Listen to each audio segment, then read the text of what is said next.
ধোসা বা ইডলির সঙ্গে যে একটা টমেটো চাটনি দেয় না, এইটা খেতে কিন্তু দারুণ লাগে। আজকে সেটাই বানাবো। এখানে আমি আধা কিলোর মতো হাইব্রিড টমেটো নিয়েছি। এটা কিন্তু দেশি টমেটো না, কারণ দেশি টমেটোতে টক ভাবটা বেশি। আর এই রকম করে এই যে শক্ত পাটটা, সেইটাকে কেটে বাদ দিয়ে দেবো। এইভাবে টমেটোগুলো সবগুলো কেটে দেবো। এরকমভাবেও ভেতরের পোর্শনটা, শক্ত পাটটা কেটে বাদ দিয়ে দেবো।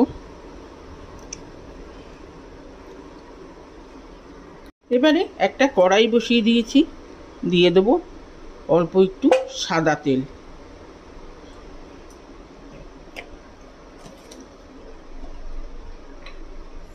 এবারে একটা জিনিস আমি দেখাবো। এখানে রয়েছে রাই দানা, এখানে রয়েছে সর্ষে দানা। এখানে কিন্তু ইউজ করব রাই।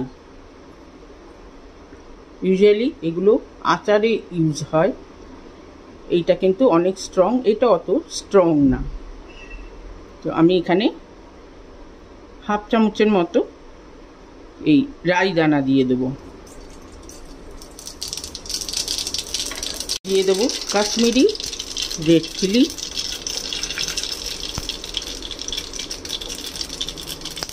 দুটো পেঁয়াজ স্লাইস করে দিয়ে দেবো।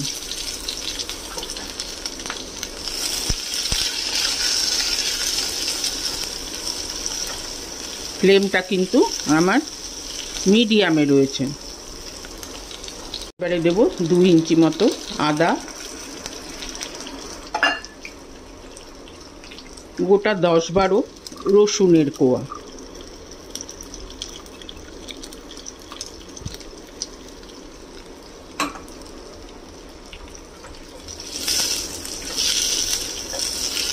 দেবো 1 মুঠের মতো ভাজা ছোলা, রোস্টেড চানা। এটার মধ্যে বাদামও দেওয়া যেতে পারে, তবে বাদামের একটা স্ট্রং গন্ধ থাকে, তার থেকে এই রোস্টেড চানাটা কিন্তু খেতে ভালো লাগে। এবং হালকা হালকা করে ভাজবো। পেঁয়াজটা একদম শক্ত ভাজবো না, হালকা ট্রান্সলুসেন্টের অবধি এটাকে ভেজে নেব। পেঁয়াজটা হালকা করে ভাজা হয়ে গেছে। এবারে এটার মধ্যে দিয়ে দেব টমেটোগুলো, সাথে দেব ধনেপাতা এই ডাঁটা, দেব পরিমাণ মতো সল্ট।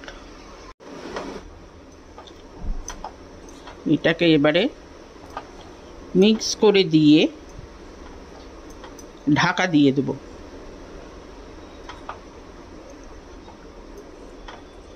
ধীরে ধীরে এটা কিন্তু নরম হবে, ফ্লেমটা বাড়াবো না।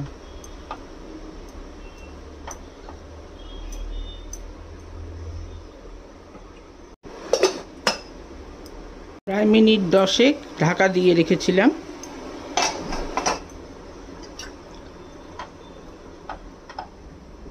অনেকটাই জল বেরিয়েছে, সব কিন্তু নরম হয়ে গেছে।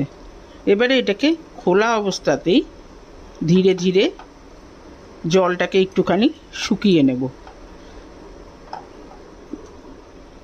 মিনিট 2 খোলা অবস্থায় রেখেছিলাম। এবারে এটাতে দিয়ে দেব 1 চামচ চিনি, 1 টেবিল স্পুন চিনি দিয়ে এটাকে এবারে বন্ধ করে ঠান্ডা করে নেব। এটাকে ঠান্ডা করে নিয়ে এসেছি।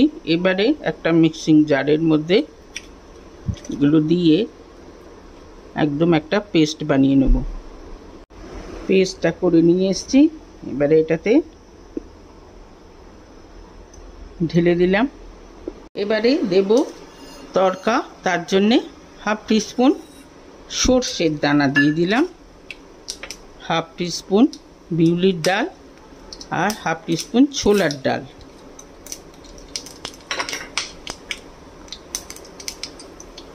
একটুখানি এটাকে হালকা করে ভাজা করে নেব। ডালটা এরকম লাল লাল মতো ভালো করে ভাজা হয়ে গেছে।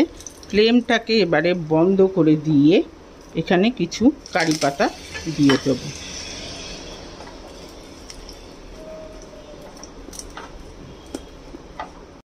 এবারে এই চাটনিটার উপরে তরকাটা দিয়ে দিলাম, দিয়ে মিক্স করে দেবো। ব্যাস তৈরি হয়ে গেল অনিয়ন টমেটোর চাটনি। ধোসা, ইডলি, এটা লুচি, পরোটা সবার সাথে কিন্তু খেতে দারুণ লাগে। কেমন লাগলো রেসিপি? যদি ভালো লেগে থাকে তাহলে অবশ্যই আমার চ্যানেলটিকে সাবস্ক্রাইব করে পাশে থাকবেন। সবাই ভালো থাকবেন, সুস্থ থাকবেন। ওকে দেন, বাই।